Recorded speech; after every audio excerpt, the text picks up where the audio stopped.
ఓ పూజారి యేసు ప్రభు నమ్ముకున్నంట. ఎవరు? పూజారి యేసు ప్రభు నమ్ముకున్నంట. నమ్ముకుంటే ఈ ఊరోళ్ళంతా ఎవరా కులం కాని కులంలో కలిసినావు, మతం కాని మతంలో కలిసినావు, ఈ కులకచ్చి మాకు ఇంటింటికి తెచ్చి పెడితే నువ్వు మా ఊళ్ళో ఉండదురా అని ఈ పూజారిని వెలివేసిరంట. ఈ వెలివేస్తే ఊరు అంతా ఊరు బయటికి పోయి ఓ చిన్న గుట్టు ఉంటే గుట్ట మీద అంత సాపు చేసుకొని చిన్న పాక వేసుకొని చర్చి స్టార్ట్ చేసిందంట. చర్చి స్టార్ట్ చేసి ఓ సంవత్సరానికి 2 సంవత్సరానికి పోరాడి పోరాడి పోరాడి పోరాడి పోరాడి ఓ 20 మంది విశ్వాసం సంపాదించుకున్నట్ట.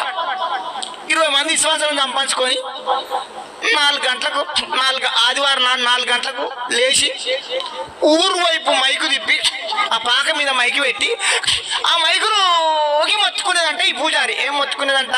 యేసు ప్రభు రక్తంతో పాపాలు కడుక్కోండి, పరలోక రాజ్యం దొరుకుతుంది. యేసు ప్రభు రక్తంతో పాపాలు కడుక్కోండి,